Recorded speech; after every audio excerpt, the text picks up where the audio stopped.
Testing. Dr. Jackson? Hello, how are you? I'm doing well. How are you? Good, I'm good, thank you. Yeah, I can hear you loud and clear.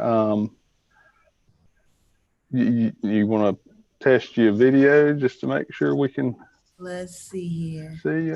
Okay, there you go. Okay. All right. Everything Yes, seems to be going okay? yes, ma'am. Great. Yeah, we've already got the live stream going over to YouTube. Let me just check that, make sure that you're coming through good on that.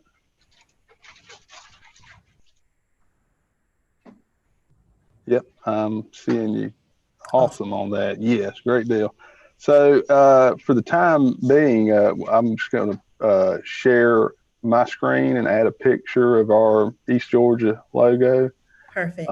Just so the guests coming in will, see something other than the, our pictures here in the background. So I don't quite know like when Dr. Cunha and Dr. Sharman all will be coming on. I see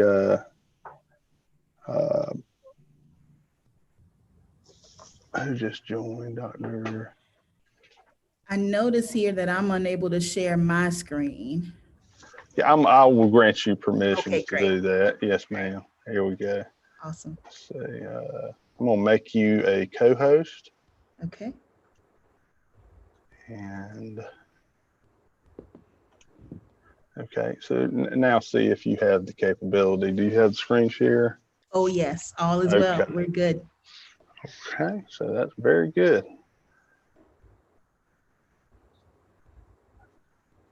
See, Dr. Chevalier has joined. Good morning, how are you? Doing well, sir. How are you doing? Good.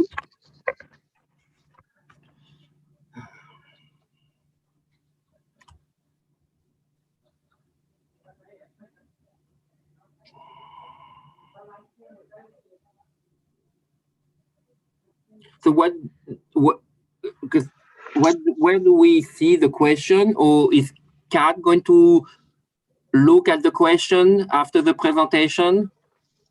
I will just be getting questions that are over on the YouTube side. Okay. Yep. Beth should be getting the ones from the library chat function, and I guess the ones where this will show I guess the ones here, Dr. Jackson, when we get to that part of the program and you're muted, by the way. When we get to that part of the program, you'll see the chats come across the Zoom chat just like anyone else. So would you want us to kind of moderate that, or would you be capable of seeing that and kind of answering it on your own? I'm good with whatever you decide. I'm very comfortable with the chat, so I can check that out once we get to that portion. Okay. All right. So, like we mentioned, we got it streaming on YouTube, and we've got another chat also that's through our library system. So one of those will be fielded by us and kind of copied over into the Zoom chat and sent to you, I guess, right? Or are we going to verbally ask the question, Kat, or are we just going to like copy and paste it in the chat, in the Zoom chat for Dr. Jackson? I am just facilitating the YouTube part. So beyond that, I am not 100% sure, but it looks like Beth just joined and she might know. And David, you might know. I don't. Dr. Cunha would know. But so what would be, Dr. Jackson, would you just rather us just copy and just paste the question to you into Zoom, I guess would be the easier way to go about it? Yeah. Okay. That's perfect. That works for me. And if someone will just tell me kind of where the cutoff is, meaning how long we should go with questions, or maybe if I should take one more. I'm not sure how long you all plan for the whole thing to be. Yeah, I don't really have the answer on that one. I think it should go until, I think it should be like 15-minute question from 12:15 to 12:30. Okay. I mean, more or less, Yeah. Mm-hmm. Perfect. Perfect.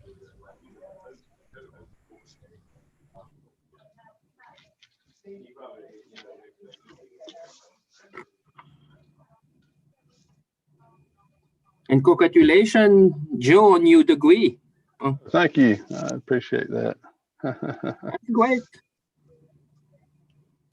So for the time being, I guess Dr. Cunha, he's not on here yet, but I'm going to share. I'm going to put up just an image, background image, since we've got some time here.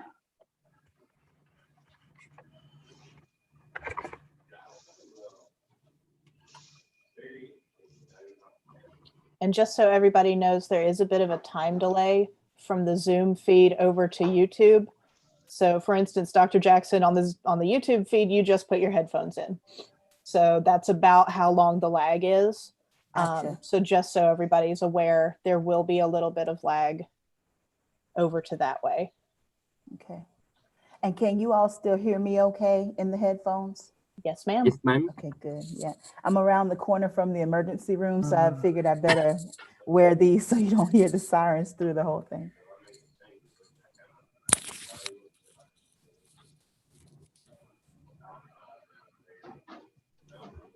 Yeah.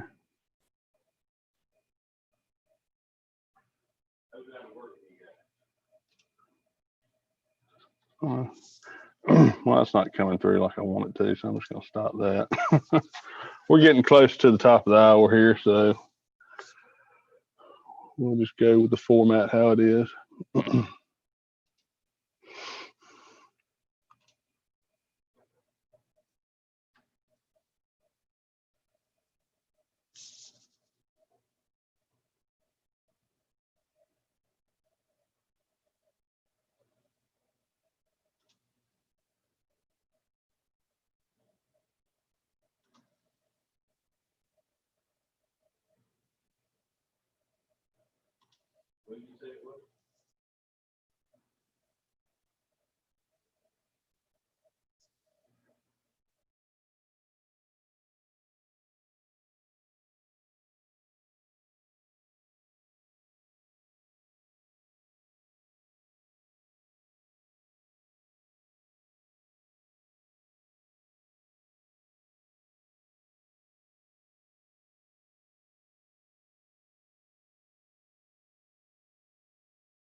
Good morning, Dr. Patrice. Can you hear me? Yes, sir. Good morning, Dr. Cunha. How are you today? Good. Nice to hear from you and see your face. I saw your face and I watched the video of you speaking and I was very impressed. So it's great to have you here, Dr. Jackson, today. Well, thank you so much. Thank you for the invitation. I am honored and excited to spend this time with you all today. Hopefully everything will go smoothly, but So we'll far, see. so good. So far, so good. I'm thinking of little pauses that might occur during the electronic version, but then I was thinking, oh yeah, but there were pauses in the live version too, because people walk to the stage to take the podium. So in the end, it's not unless the pause continues because of some technical glitch. It's not really that different. Sure. Yeah, I think we're all adapting and walking through this together. And that's the beautiful part of it. So Yes. it's going to be great. Yeah.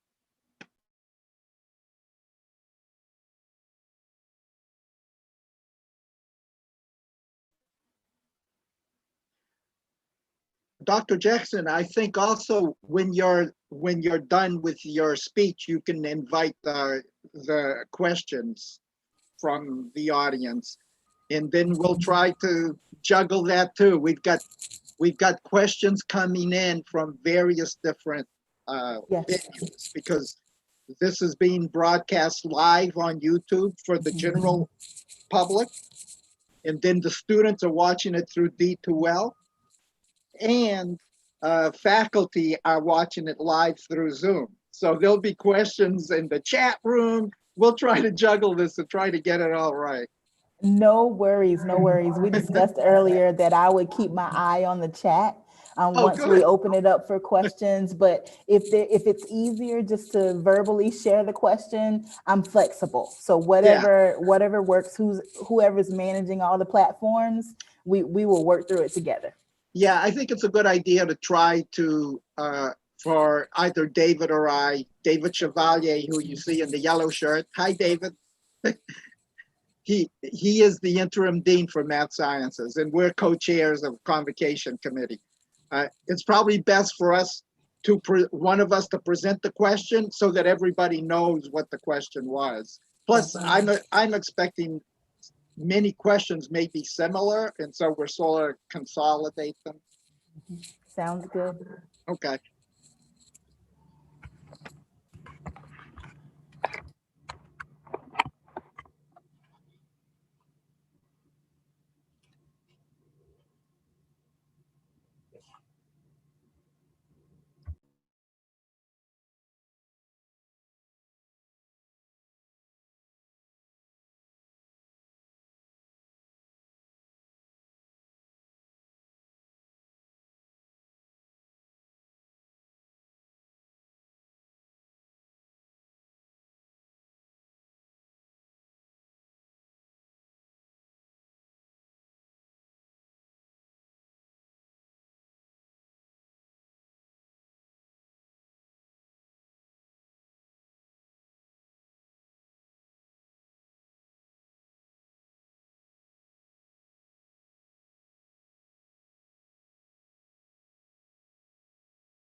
Hi, Caitlin. Could you remind me, when you see questions, are you going to be forwarding those to our emails or to our chats?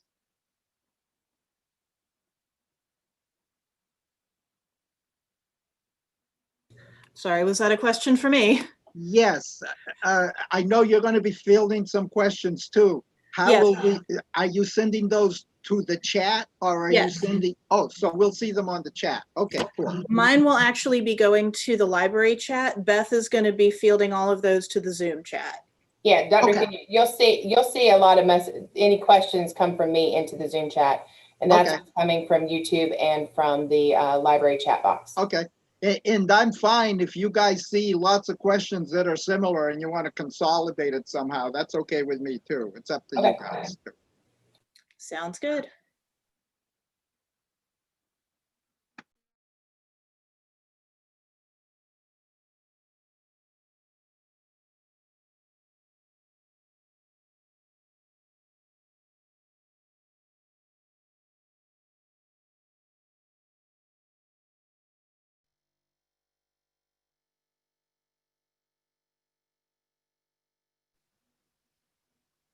So Dr. Jackson, how is everything at Augusta University, where we do a lot of sharing in terms of working together? Yes, we are excited. We're in week 4 of the fall semester. So we're all working it out and learning our now normal and doing it together. So yes, things are good. Things are good. yes, that's always a juggling act, is because Augusta always starts a week before Statesboro and Swainsboro. So, and our online courses. So there's a lot of juggling. Certainly. And our dental students started in June or July. So we've been back in classes for a little while now. So the good news is there's some rhythm. We're getting some rhythm. So well, until we add dental courses to our schedule, we don't need to worry about that part. Agree.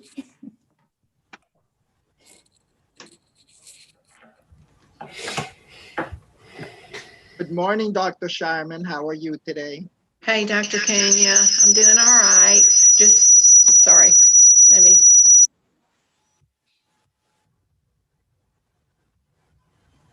Well, I'm glad we tested that to make sure that that's not an issue when she speaks later.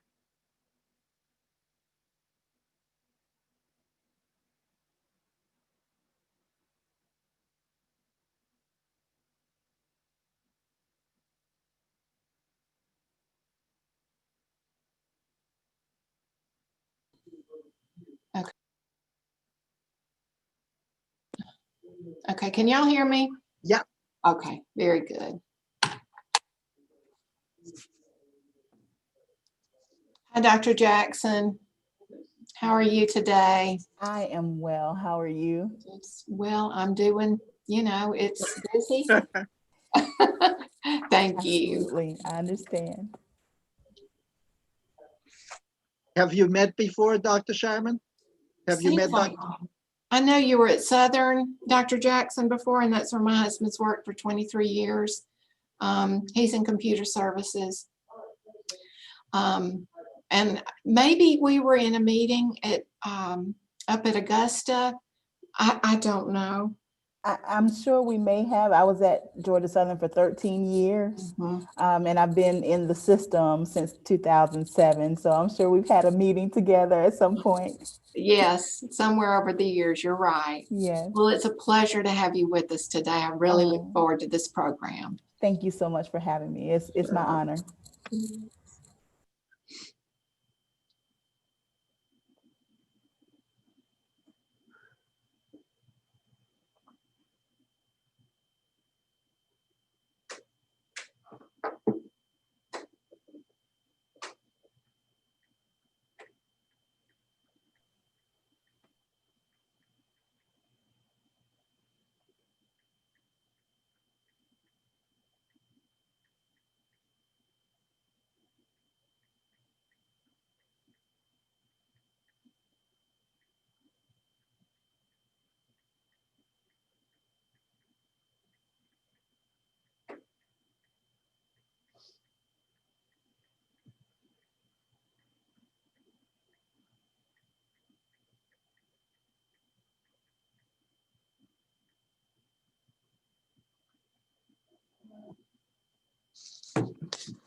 So Dr. Jackson, this should be a large meeting. So just imagine an audience, an auditorium full of students and faculty. So whatever you hear when the Bobcat pledge is recited, just imagine all these people in front of you. I am excited about that. So excited about that. Thank you. It's students of all different ethnicities and colors and traditional, non-traditional, lots of faculty, lots of staff invited also to the convocation. So beautiful. Lots of people in front of you. What a celebration. It's beautiful.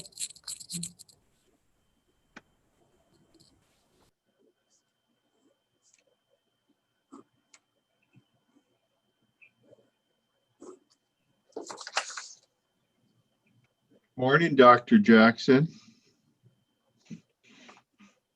Great to have you with us this morning. Oh, good morning, sir. Good to see you again. Thank you for having me. Good to see you too. Yes, sir. How are you? I'm doing great. How's all at Augusta University? All is well. All is well, sir. Yes, sir. They're lucky to have you. Oh, well, thank you. I'm honored by that. I'm really blessed to be here. It's been good. Good. Yes, sir. Thank you again for having me. Oh, we're honored.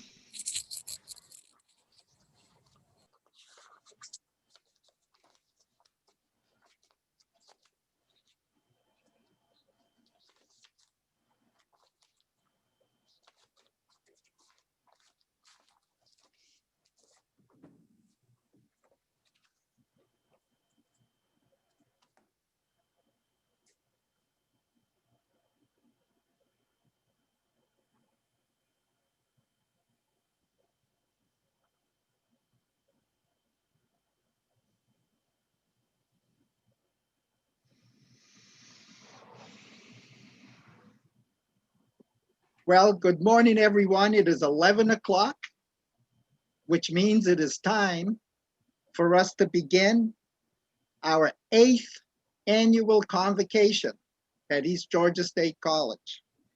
And even though this is the 8th annual one, this is the first one that's virtual for reasons that we all know during these interesting times.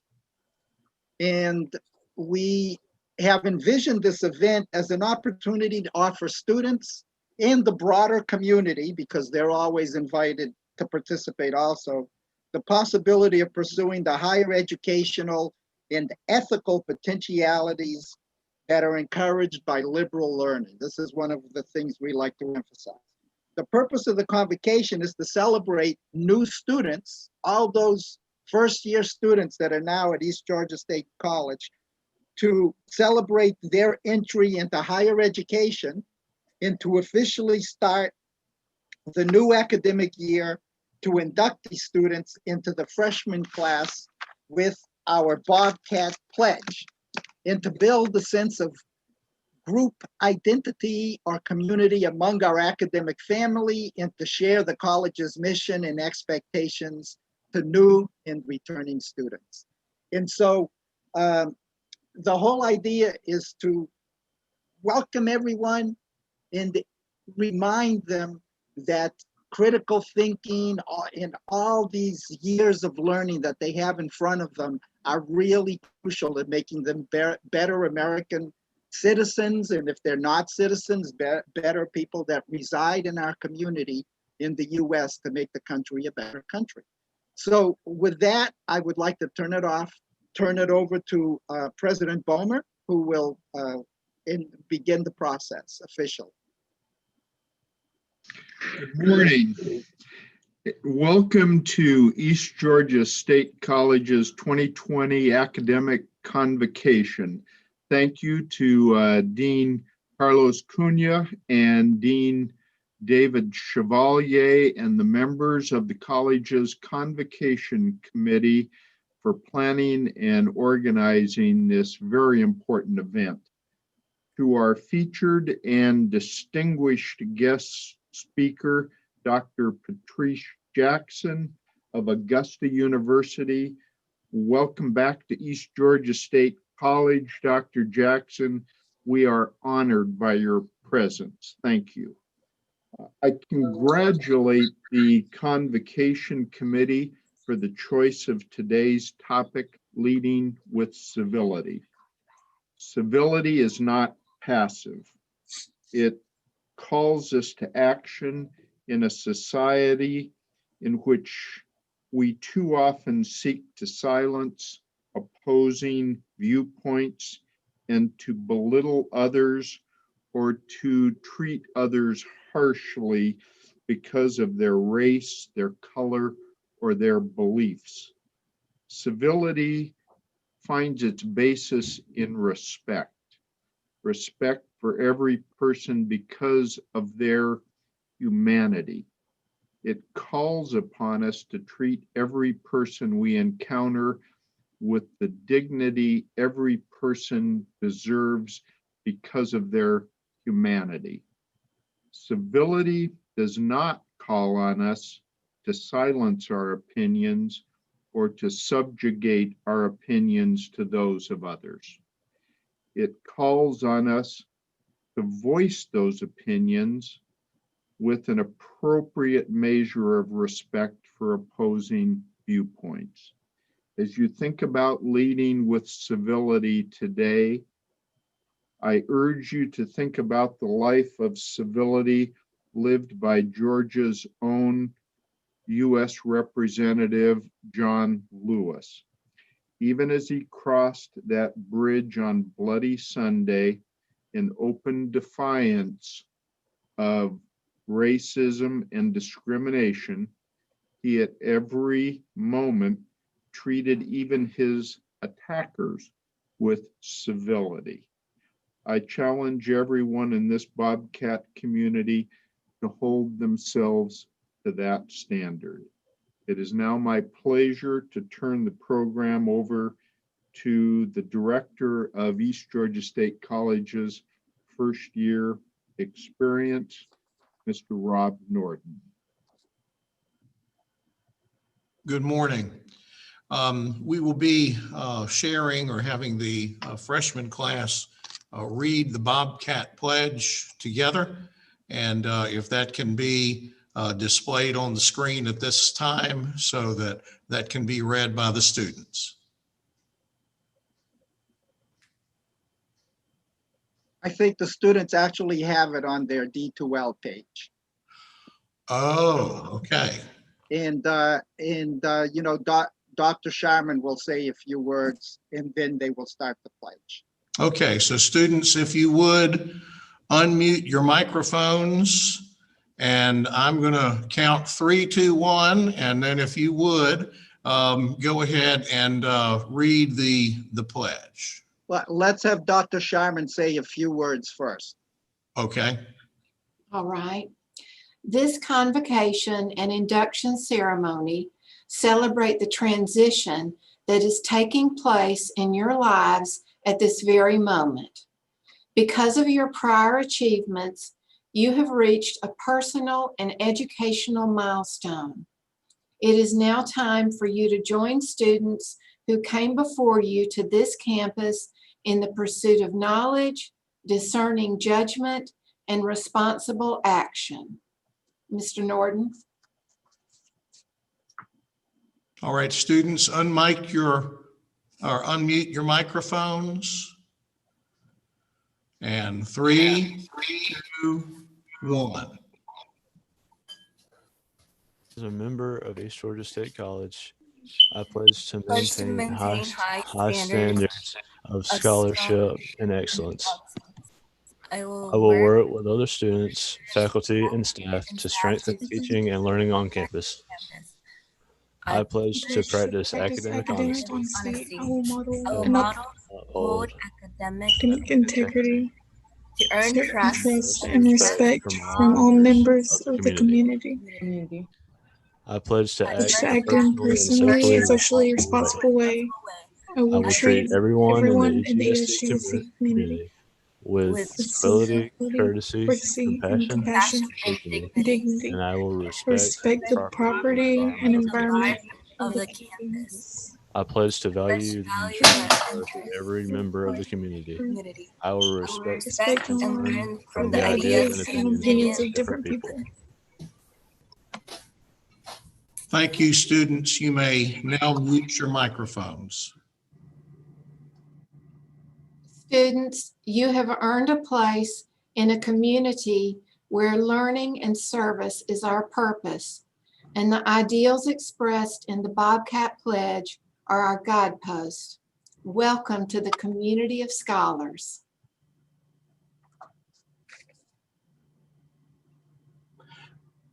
Good morning, everyone.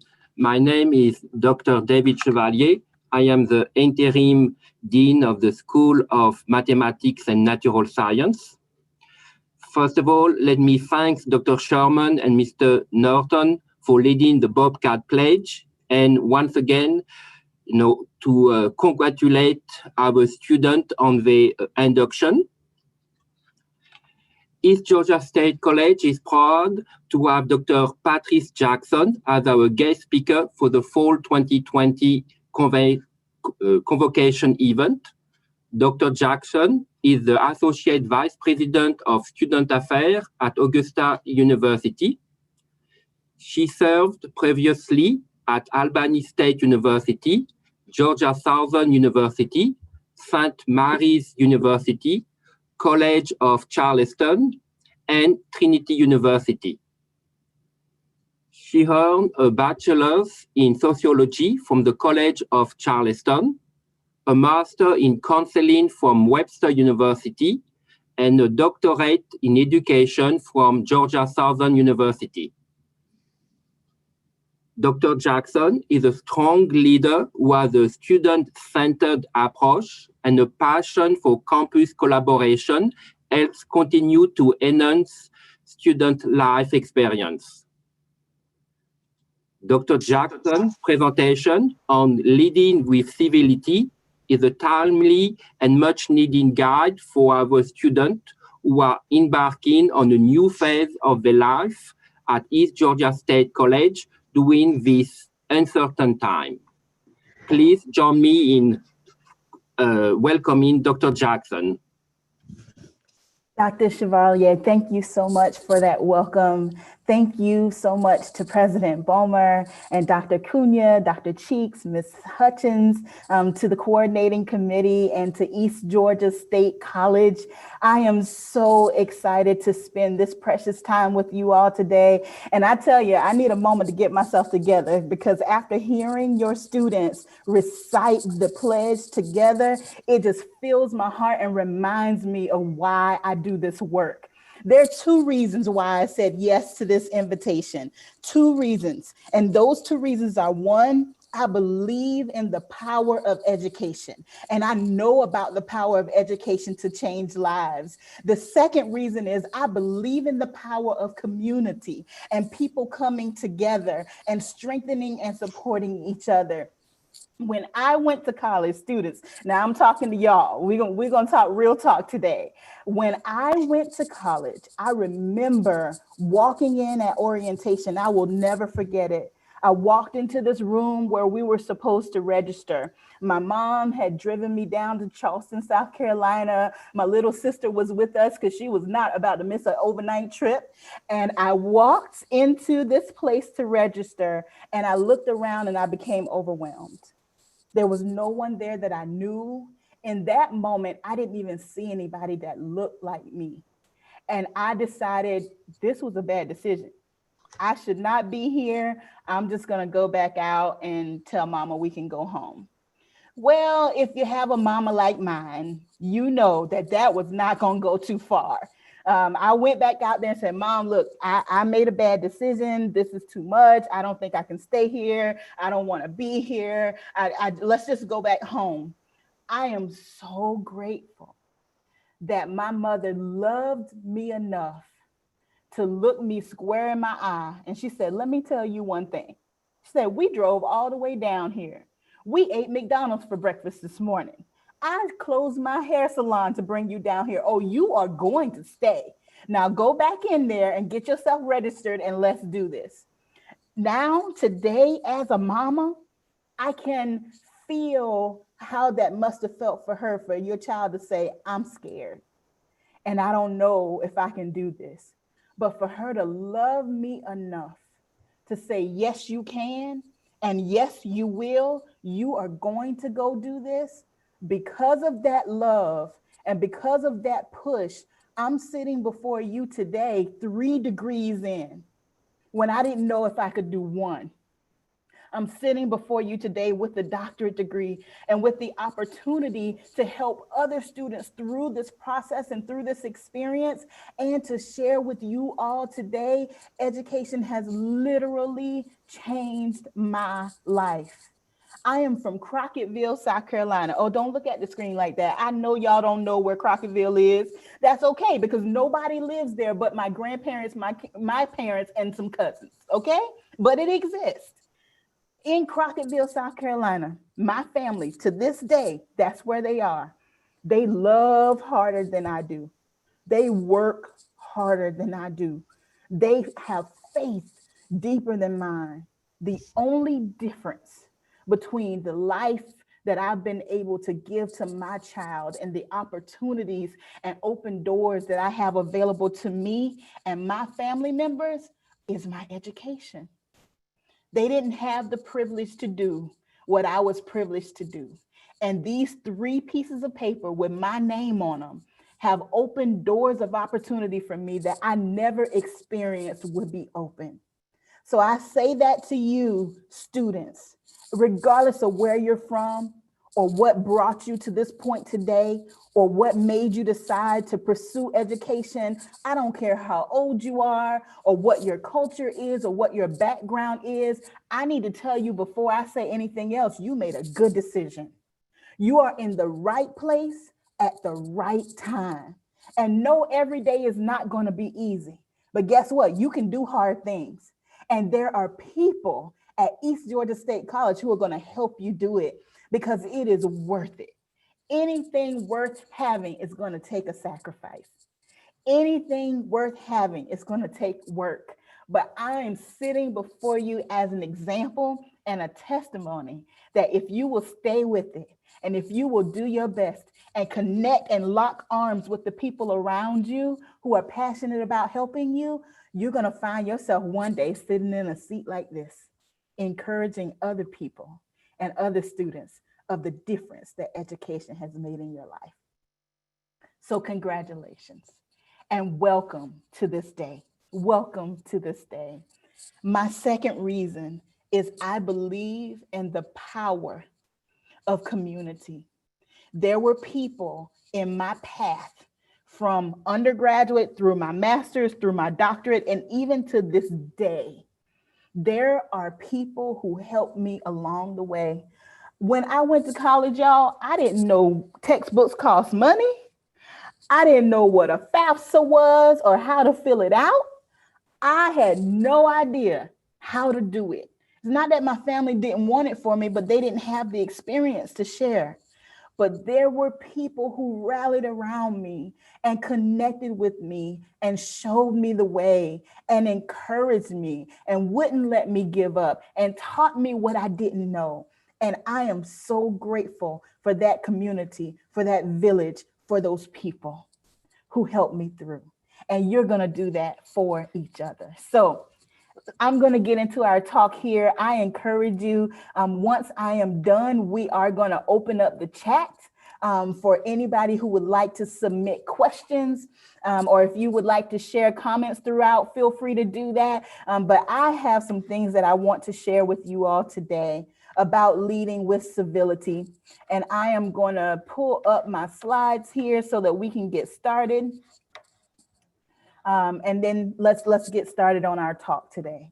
So thank you, East Georgia College, for prioritizing this need for leaders to lead with civility. And yes, I know that this is your first year and you are a first-year student, but you are a leader.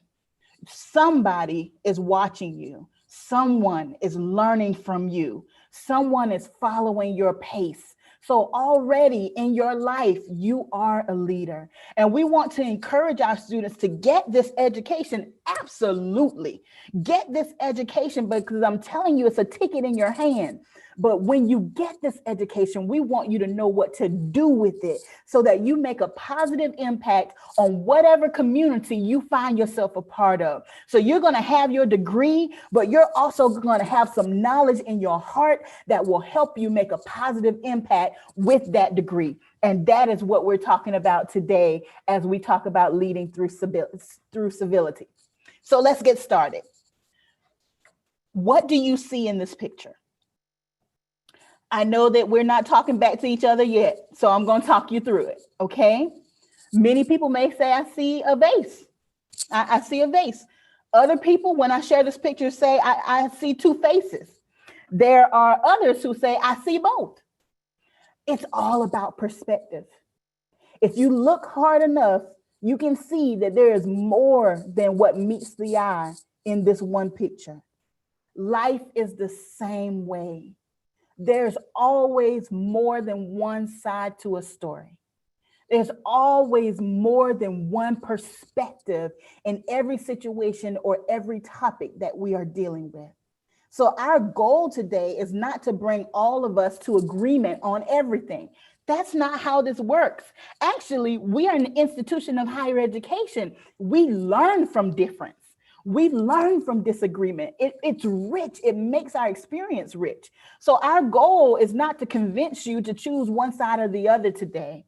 Actually, our goal today is to encourage you to see and open your eyes that there's more than one side. Maybe I'm very familiar with a certain side because that's what I've taught, or that's what I've been taught, that's what I've seen, that's what I've grown up in. But can we look at every situation, and even if there's disagreement, can we at least see that there's a different perspective? So we are looking at perspective today and how we engage with that perspective to strengthen our community. So I'm going to share with you 4 practices of leading with civility today. And again, these are practices that I have gathered along the years from reading and from experiences and from hearing others that I just want to share with you. I think if we simplify it into 4 steps, it might be easier for us to apply it to our lives. And that's our goal today, that you will take something with you that you can apply right away. And if everybody here, our faculty, our staff, our students, if everybody makes the commitment right now that you're going to take something out of this talk that you can apply to your life, I believe that East Georgia State College and every community that you are a part of will be better just because you're in it. So let's get into it. Let's talk about it. So the first practice that we're going to talk about today is watch your words. Watch your words. We live in a society where we are so comfortable using our words carelessly. And yes, there are phrases and metaphors and euphemisms that we use with different cultures and different families, and there's nothing wrong with that. But we have to remember that words have power. You know, there's that little saying that you may have heard. I know I heard when I was growing up, sticks and stones may break my bones, but words will never hurt me. That is untrue. All of us joining today can think of at least one comment that hurt our feelings so much that we still remember it word for word till this day. Words have power. If you think about advertising, I could say the best part of waking up is Folgers in your cup, right? I'm probably telling how old I am, but somebody out there knows what I'm talking about. Or at Burger King, you can have it your way. All of these words have power. When I think about the impact of Dr. Martin Luther King, for example, it was his action and what he did while he lived and how hard he worked. But the thing that we hold on to more today is what he said. And those words live on from generation to generation and continue to shape and hone our communities. So words have power. And we are responsible as civil leaders to assess and consider what will be the impact of the words that I am sharing in this moment or in this day. Who will be impacted by the words of your mouth, and how will they be impacted? For our faculty members, I know that you know that academic mindset is so important for our students. It's one thing for them to have the intellect, which they all have, or they wouldn't be here. All of them have the intellect, the mental ability to be successful. It's not the mental ability that stands in our way, but it's our belief and the words that we've been taught about that ability. So do you believe you can do it? If a faculty member tells you, you can do this, yes, it's difficult, but I believe in you, you can do this, versus saying something like, and I know this will never happen at East Georgia College, I know that, but just for an example, to say, oh, well, what high school taught you math? Or where did you get that answer? What were you thinking? All of those words have power.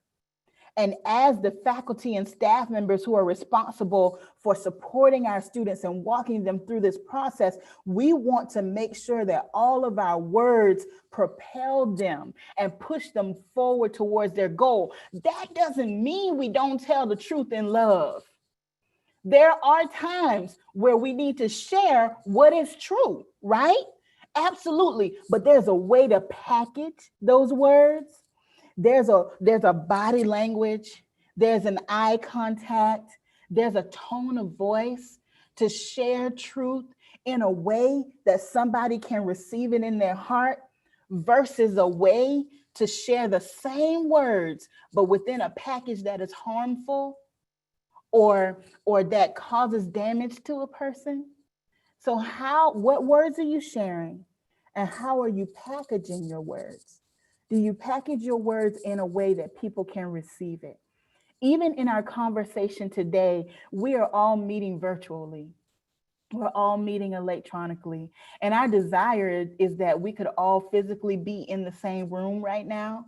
And of course, we understand that that's not the safest decision. So we're meeting in this forum, but even in this forum, because we are sharing words, I believe that the words that we're sharing, the pledge that you said out loud, this conversation that we're having is driving directly to your heart and will affect your behavior. That's the power of words. Our world is framed by our words. And I'll just say one more thing about words. What words are you saying to yourself? Students, what do you say to yourself?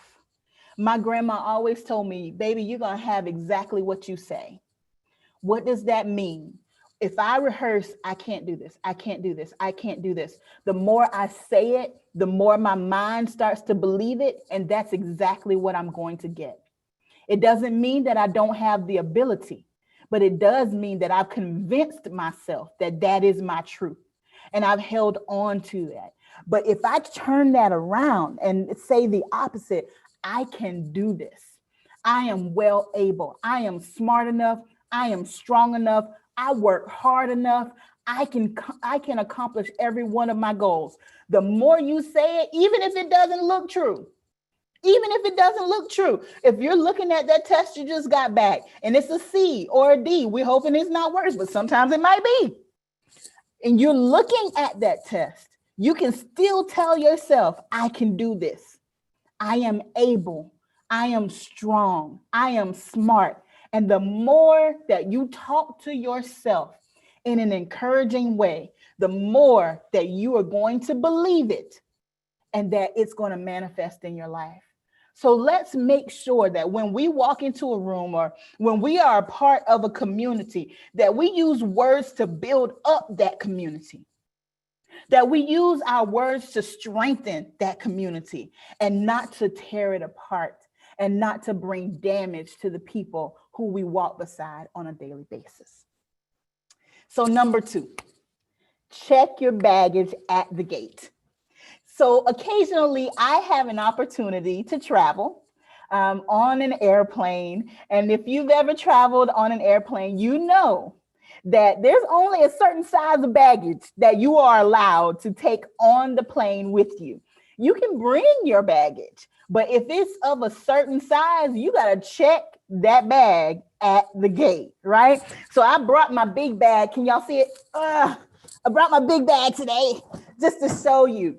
This bag, number 1, is purple. It's purple because then I know it's mine, okay? When it's coming out of the airplane, there's no delay. I know that purple bag is mine.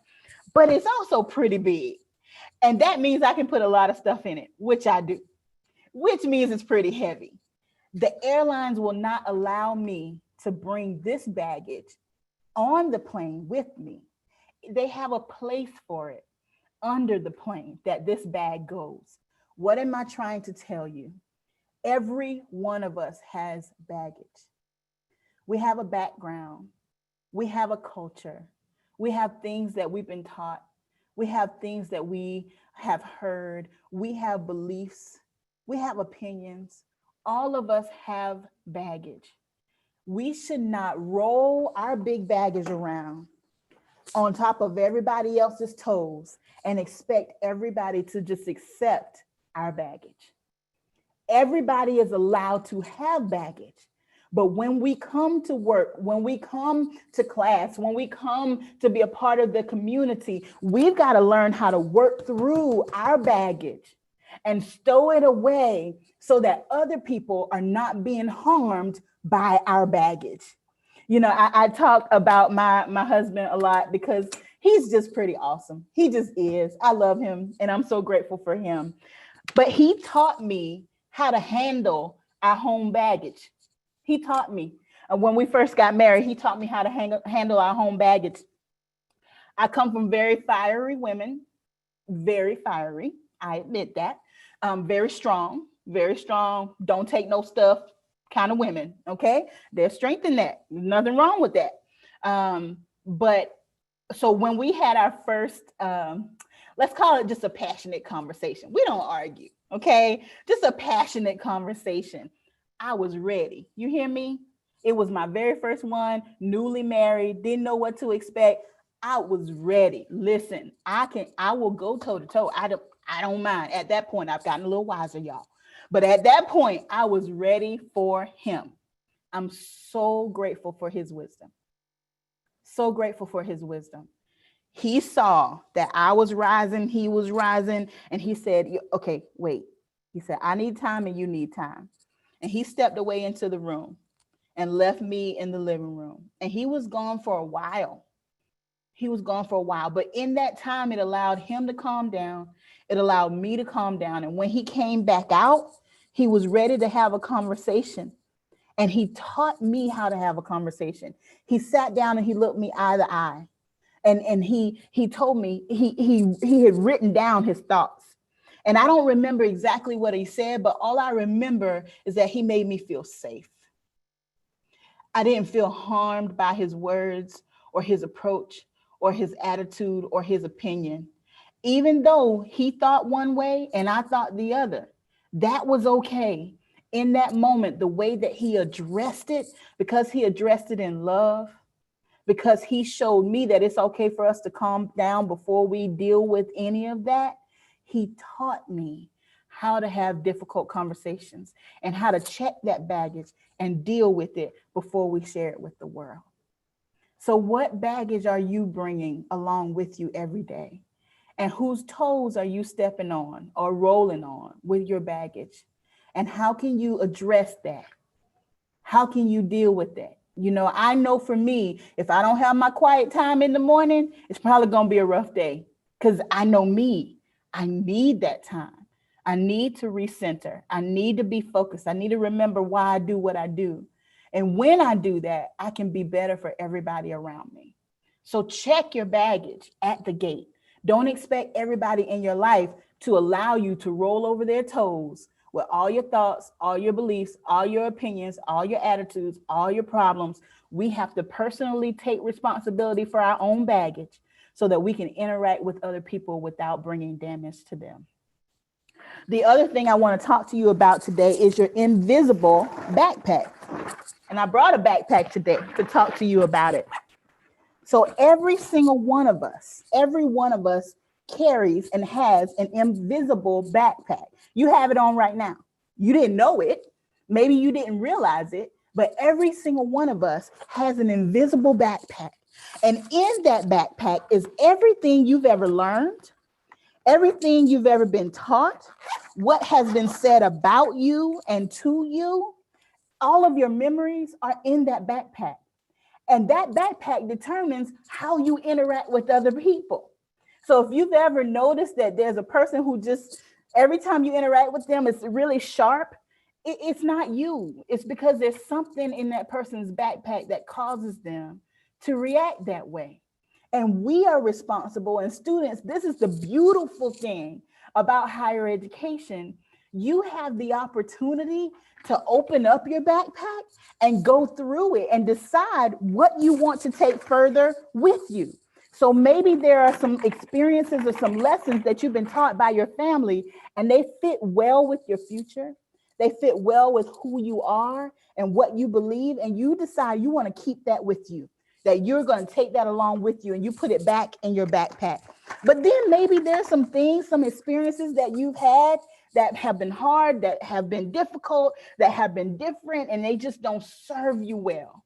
So maybe that's an experience that you just set aside and decide that you're not going to take that along with you anymore. And you're not going to allow that to affect who you are and how you serve and how you love people on a daily basis. So students, you have this opportunity, this great opportunity to go through that backpack that you're wearing and to decide what things serve me and my community well. I'm going to hold on to those things. What things in my background, in my backpack, have been harmful to me, have hurt me, or maybe hurt others? Those are things, through working with others, through connecting with people who can help me, those are things that I'm going to set aside, and I'm just not going to carry them along into my future. So you can go through that invisible backpack. Assess, don't assume. The difference between hearing and listening, okay?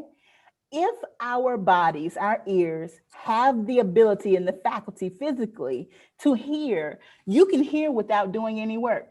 You know, my office is right around the corner from the emergency room. So as I'm working throughout the day, I hear sirens all day long. I don't have to work to hear those sirens because my ears have the capability of hearing. I automatically hear them. But you have to work to listen. You have to make sure that you are tuned in. You have to make sure that you're paying attention to the words and the body language, and then reflect to make sure you actually heard what was being communicated.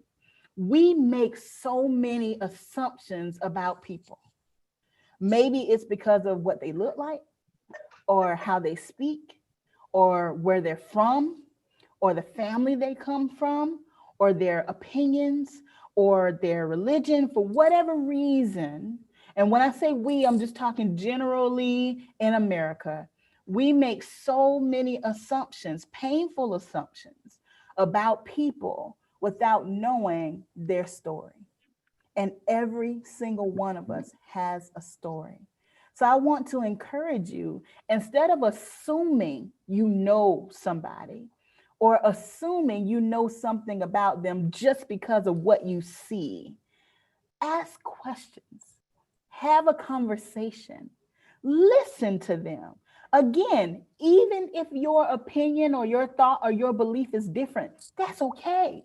That's okay. No one is forcing you to change your mind about what you believe unless you feel like you need to change your mind. What we're encouraging you to do is to listen and learn and ask questions and at least see that there's a different perspective, there's a different side to the story that maybe you've never been exposed to. You know, have you ever been the only one in the room? If you've ever been the only person of color, or if you've ever been the only person from your specific culture or your family, or if you've ever been the only person of a specific gender in the room, then you know what it feels like to maybe be misunderstood or feel like an outsider. Wouldn't it help our communities if we would all spend the time to have conversation and to ask questions and to learn from each other? And we can learn by asking direct questions. We can learn by doing our own research. We can learn. There's so much on YouTube and different places. Your professors will help you learn. It's okay to ask a question when you don't know, especially when your goal is just to understand and not necessarily to change a mind or to be right. So we need to, as civil leaders, stop making assumptions about who people are or why they do what they do, or if it's good or if it's bad, or if it should happen or if it shouldn't. I would encourage us to do some assessment, truly listen and ask good questions, and then make our decisions or cater our behavior based on what we're learning through the assessment and not depending on what we assume. So let me share one more, and then I have a story, and then we'll open it up for questions. My last behavior that I want to encourage you to do is find your middle. Find your middle. We are a society of extremes. I believe this, but I don't believe that. I am this political party or that political party. I believe this person, but I don't believe that person. I have this or I have that. It is so easy to live in extremes and to be comfortable there and to surround our people who think like us, who look like us, who act like us, who have the same experience as us.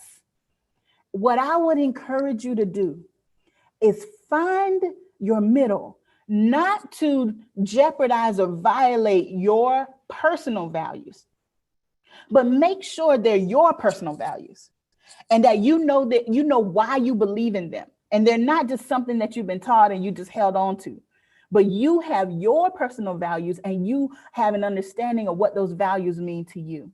But then open yourself to learn from other perspectives. There are people who have experiences and cultures that we have never seen. When I graduated college, I moved from South Carolina. I had spent my entire life in South Carolina, grew up in Crocketville, as I told you, went to college in Charleston. Beautiful time, but I just needed something different. I just needed out. And I didn't really know why. I just needed a new experience. And I found myself in San Antonio, Texas. And it was one of the best decisions I've ever made. In San Antonio, we created a family of people who were not from Texas. Some of my friends were in the Air Force or the Army. Others of us found ourselves in San Antonio for different reasons. We were different cultures. I learned so much about brothers and sisters who didn't look like me and who didn't grow up like me. We celebrated each other's birthdays. We showed up for each other in times of need. I remember when I was in San Antonio and I lost my grandmother, all of my friends showed up at my apartment that night. And we were all there together, just there. They were just there for me. They were just there. It was such a rich experience because it was different than anything I had ever seen in my entire life. And it just solidified to me the power of community. People, human beings caring for human beings learning from human beings. So I would encourage you, as you find your middle, seek to understand and not to be right.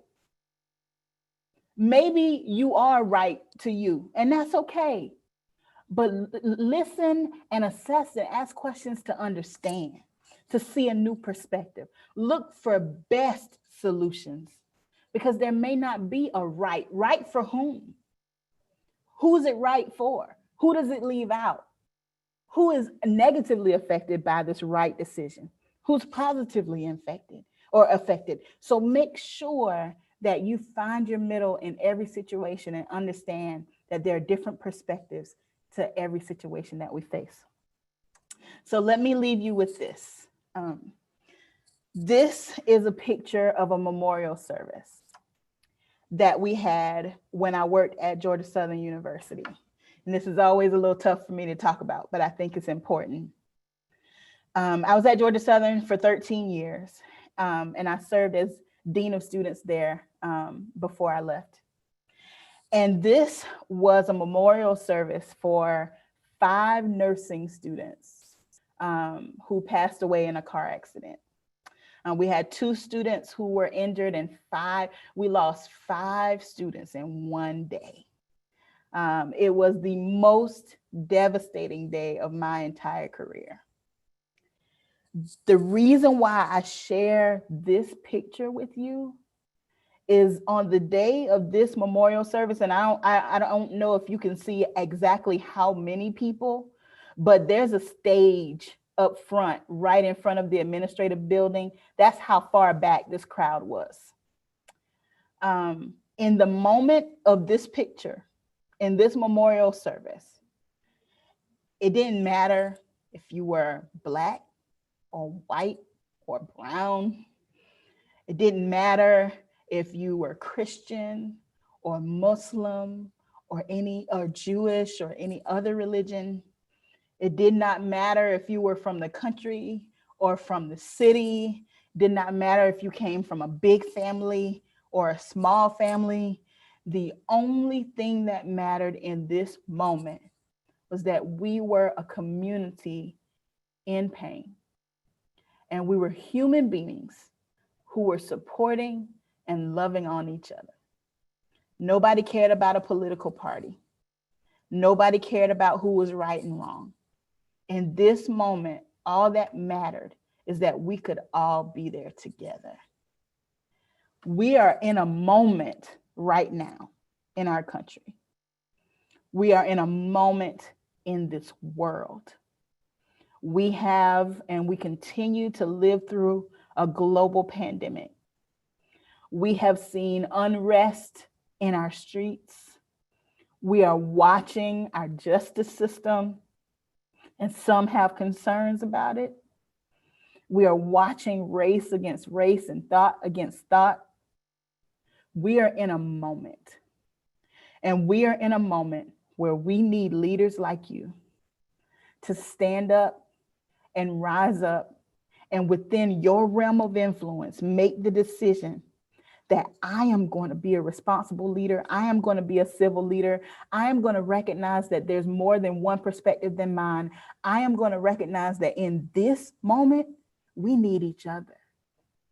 We need community, and we need strong communities.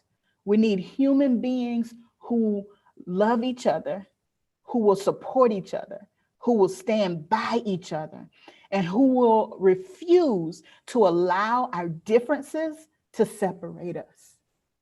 So I challenge you today to be that leader. Students, you be that leader. Even if those who may be older than you or have more degrees or have more experience than you, you might be the influence in your family. You might be the influence in your classroom. You might be the influence in your residence hall.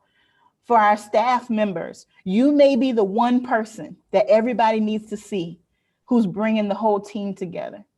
For our faculty members, you may be the only voice that a student has exposure to that will encourage them to be a strong leader, to focus on community. All of us have a responsibility right now, and all of us are needed. We're in a moment, and I believe we're going to come out of this moment and we're going to be okay. But it is my prayer and my hope that we come out of this better and stronger than we've ever been. And that, my friends, is up to us. So will you take the challenge today? Will you decide that you're going to do everything that you can to strengthen your community at East Georgia College, but also every community that you're a part of? Because you're going to watch your words, you're going to check your baggage, you're going to assess and not assume, you're going to find your middle, and you're going to take care of the people around you. So that's what I have for you today. Feel free to stay in touch. I would love to hear from you. We're going to open up the chat as well. Actually, right now, we're going to open up the chat. So if you have questions that you would like to type, I encourage you to do that. I know that we have folks looking through YouTube and through D2L. So wherever you are, wherever you're joining us today, I encourage you to share your questions. And we are going to work through some of those questions now. So if you want this information, take a screenshot, take a picture with your phone if that's important to you. And then I'm going to stop sharing so that we can have a little discussion. I think we're good on time. All right, let's see. So Dr. Jackson, one question that I saw is whether you might be able to recommend some books to freshmen that they could read. Oh, that is an excellent question. That's a really good question. So one book, I guess, that I'm focused on right now, and this is to anyone who enjoys reading, is How to Lead When You're Not in Charge. And this would apply to our first year students, any of our students, our faculty, or our staff member. Sometimes we feel like we have to have the title, whatever the title is, we have to have the top title to be the leader in the room. But this book encourages that there's leadership on every level. And we need those leaders to rise up. So the one book that's on my mind fresh right now that I'm reading is How to Lead When You're Not in Charge.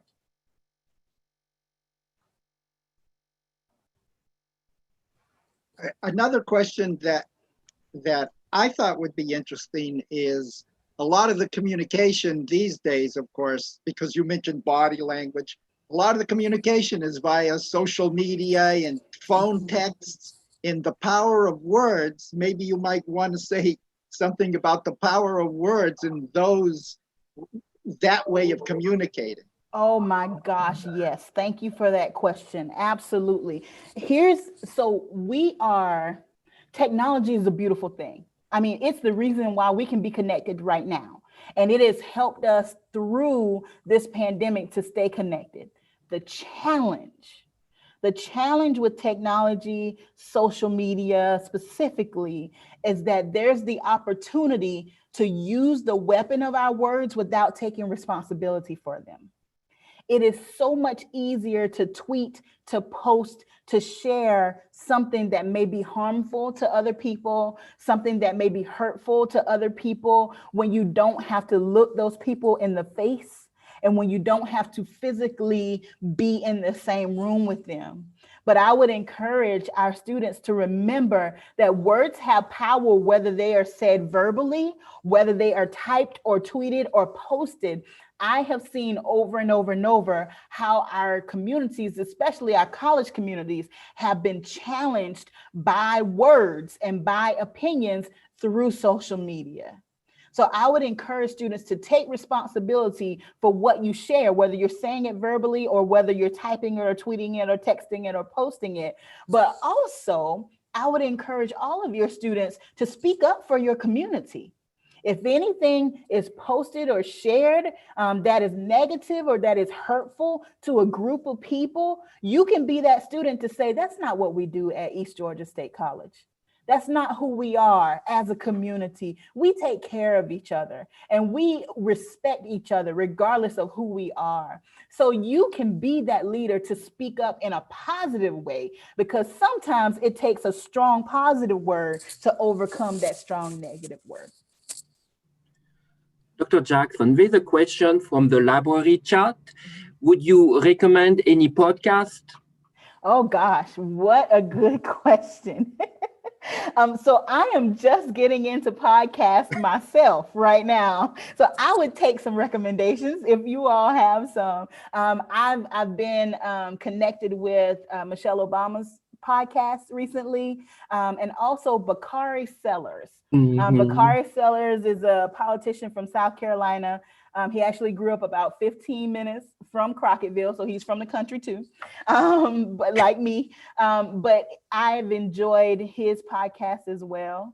So those are two that I've been exposed to recently that I would share with you. Good question. So given the discussion that you presented and given many of the racial tensions that we see in society today and issues of social justice, how are you perceiving the scenario these days? Because some people might see it as kind of bleak, the situation we're in. You know, I appreciate that question, and it's interesting. So you all hang on in there. Let me take you for a little ride. So what we have experienced has been devastating. We've seen people lose their lives. We have definitely seen unrest and destruction. But at the same time, I believe that it is bringing us to a place that we are addressing some things that we've needed to address for a long time. And I think it is calling us as a country to face some things that we don't want to look at. You know, and I'll step aside and then I'll come back to the point. So my husband recently had surgery and he has a wound. And I've been helping him care for that wound. If I refuse to look at the wound, then I can't help him with it. I believe that what we're going through right now is causing us to see that there are people who are hurting, whether we realized it or not. And there are things that we can do in our country to strengthen the fabric of who we are, but also to help different communities of people. So although it's been really tough, and we've never seen anything like this, we've never seen all of these things converging at the same time. I truly believe that in the end of this, if we respond well, it's going to make us stronger. Sometimes the greatest transformation comes out of the greatest trials. And we are in the midst of our greatest trial, but we need people who will remain hopeful no matter what, and know that history has seen trouble before. Maybe we haven't seen it in this way, but history has seen it before and we've come through before. I believe we're going to come through again. So I remain hopeful.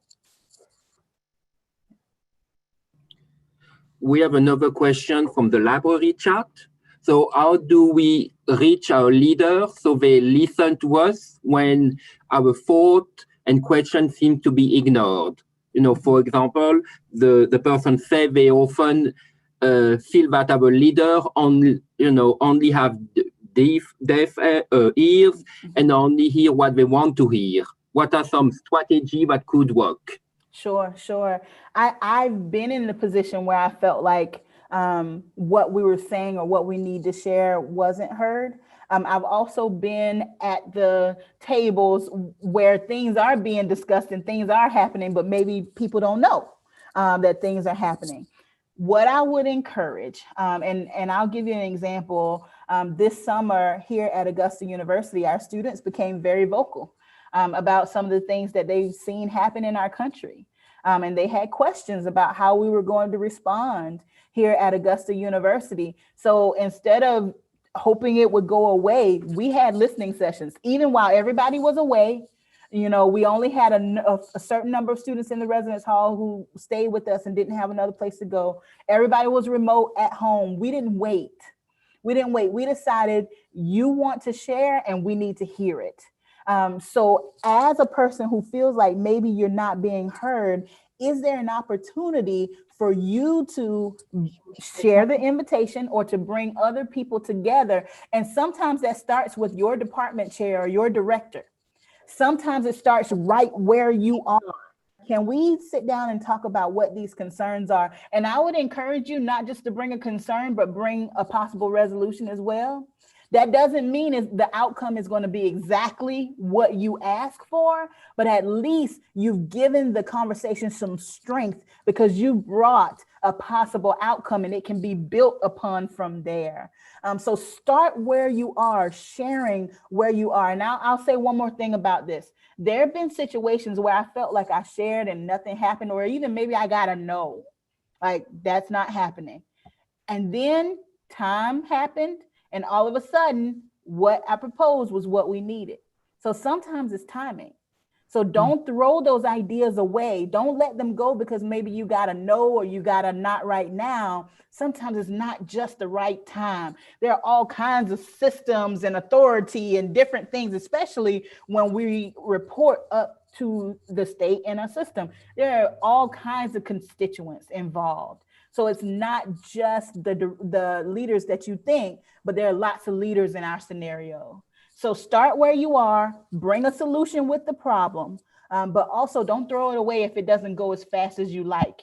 Keep sharing until you see something happen. And I would like to add for all of our students in the audience, faculty are aware of this, but especially the newer students that we're inducting today, this is the beginning.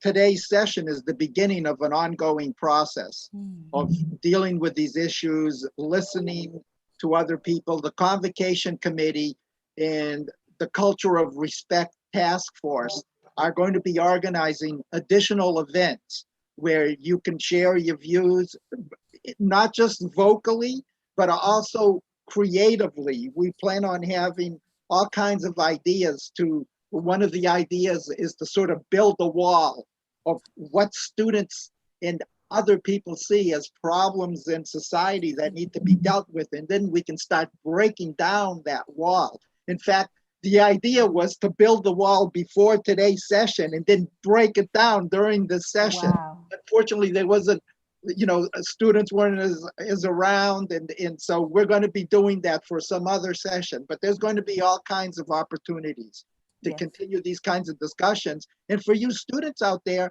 in faculty, of course, I've already received a lot of ideas that we're going to start sharing to decide what to do. But students also, we want students to be involved. So if you have ideas and you want to be more involved, let your faculty members know, and they will let you know how to get in touch with us. But I think also what you said was what you had mentioned earlier, that you can hear, but you're not actually listening, which is what that question was about. You know, some of our leaders may be hearing, but are they really listening? Absolutely. Yeah. And for those who are sharing, don't get weary. Don't get discouraged. You may be the one. You may be the person that's going to bring it forward and eventually bring change and an improvement for everybody. So don't allow yourself to be discouraged. Continue. Have good relationships with people. Do it and package it well. Package your words well. But don't get weary and don't get discouraged. If it is that important to you, it's probably important to somebody else. Yes, and I think also important was sort of when you were talking about discussions that you've had, and it seems like nothing was going anywhere, and then all of a sudden one day it happens. It's like planting seeds. You know, seeds are not all going to flourish, but eventually some of them will take root and some of them will start to grow. That's so good. Yes, sir. Absolutely. What other questions do you have? Any other questions or comments?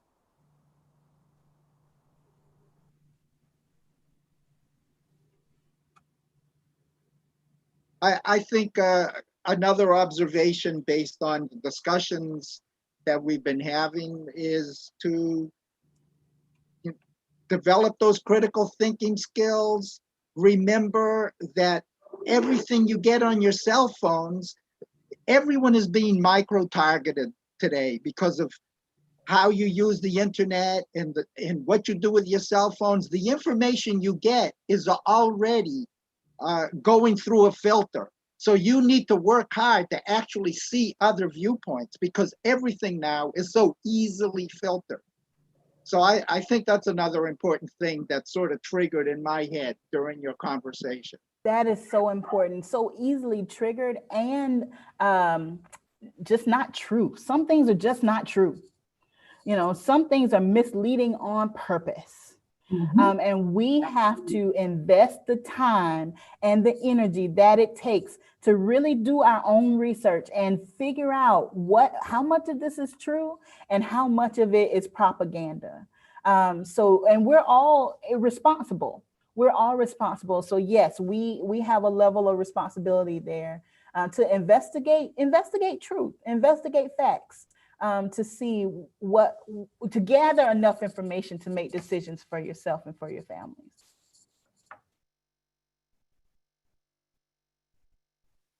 Yes, this is what your new involvement at East Georgia State College is for all of you students out there. This is just the beginning of developing those critical thinking skills that you will be using throughout your life to figure out what is actually happening.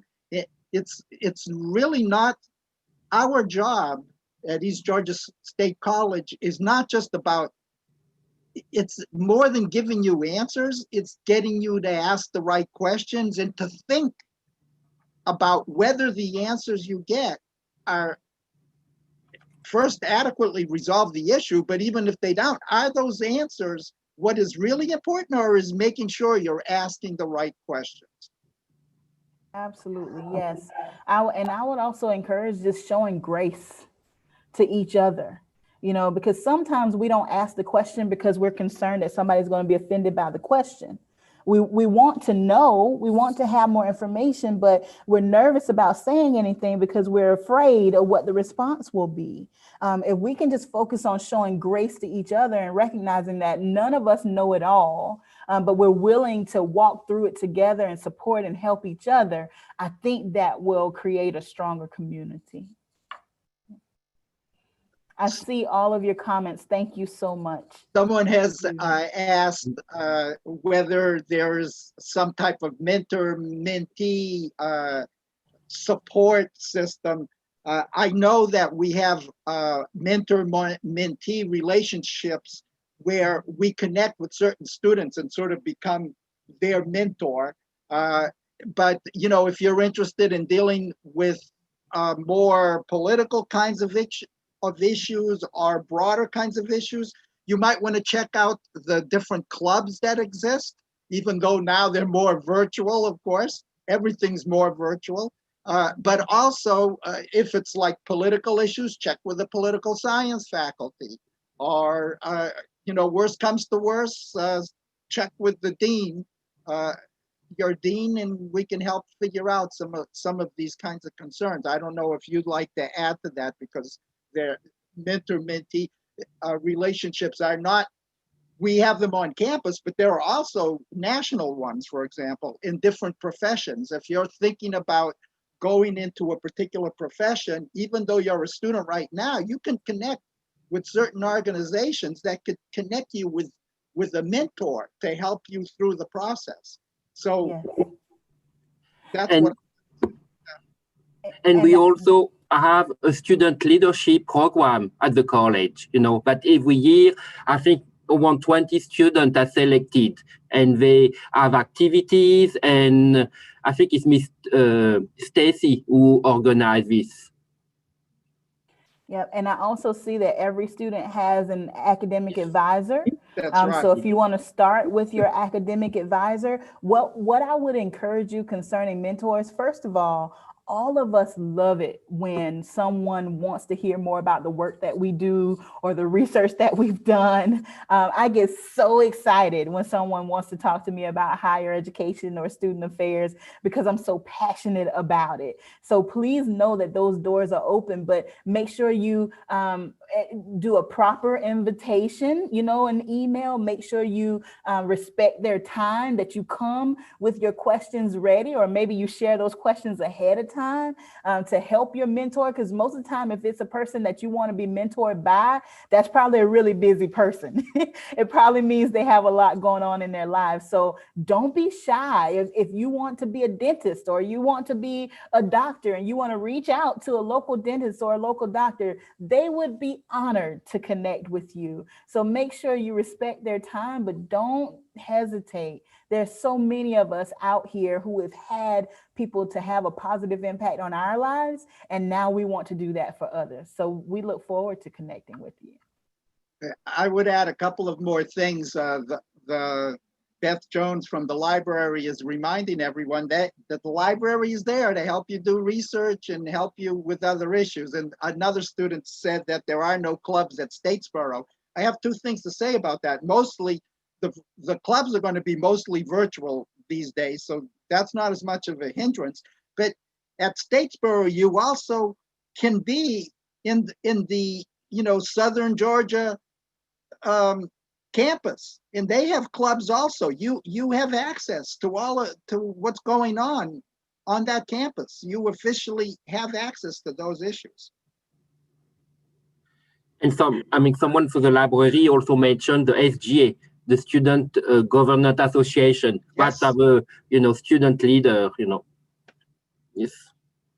I would remind you all that your student government has a direct connection with the University System of Georgia. They listen to our student government leaders and what they have to share about the student experience. So if you've never attended an SGA meeting or you don't know who your SGA leaders are, get to know them.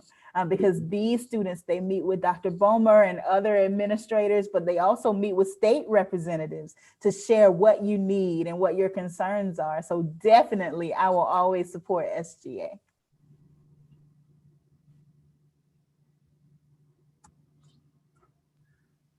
So this is, unless there are additional questions, this has been great, because not only do you motivate people by reminding them about how to deal with their life in the future as they develop, but it's also gotten us able to discuss how they can do this locally, whether it's on our campus or in the broader field, and how they can learn to flourish in our system, which is, this is all about flourishing. And I think, just like we were saying, the important thing is asking the right questions. That also means not being afraid to reach out if you need some kind of assistance. And you know, if you think that one individual isn't helping you adequately, then reach out to other individuals so that we can work that out. But I think in the end, this whole discussion has been really worthwhile in terms of how our new freshman class can learn to navigate and become better educated individuals, which is all what it's about. And this country really requires this. Every country needs educated citizens to help that society flourish. Well, I appreciate this conversation, and I just want to encourage your first year students one more time. You can do this. You are well able, and it is worth it. It is worth it. Surround yourself with people who will encourage you.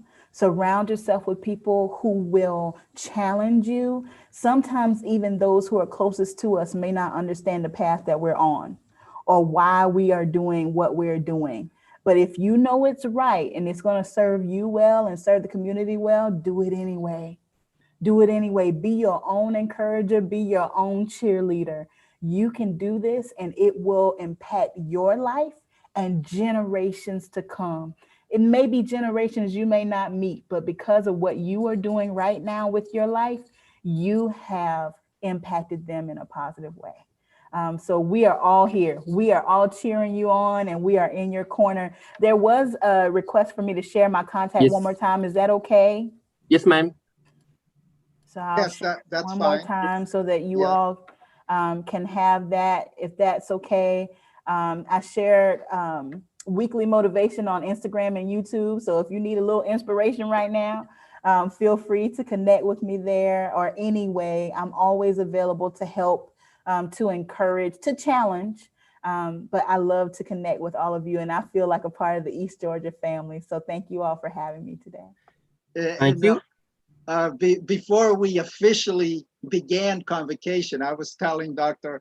Jackson that there may be some pauses, you know, because of technical challenges and everything. But then I also said, if we were having the face-to-face Convocation in the large auditorium, there would be time where people are walking up to the podium and walking down, and we'd be seeing it, but there would be pauses also. So in a way, this virtual experience has actually saved us time because of the less walking and exchanging and everything. So, but you know, the important thing is all about the message that was sent and the introduction to our new students to get more involved. And I think we've achieved our goals. So unless there are any additional questions, you know, we'll have a little pause of a few seconds to see if there's anything else. And if not, then I will hand it over to Dr. Chevalier to sort of close the session. Okay. So I would like to thank Dr. Jackson again for an outstanding and very inspirational presentation. I would also like to thank all the members of the Convocation Committee, Dr. Cunha, Ms. Christie, Ms. Catmoor, Joe Kennedy, for all the hard work, you know, and making this 2020 Convocation a success. Thanks, everyone, and have a great afternoon. Thank you. Thanks, everyone, for coming, and thank you again, Dr. Jackson. Thanks, Good Dr. luck, Jackson. good luck, You're amazing. students and everyone. Thank you, Dr. Bomer. Thank you so much. So good to see you again, sir. Thank you too. all. Thank you, Dr. Cunha. It was my honor. I appreciate you all allowing me to be a part of the ceremony. Thank you. Bye-bye.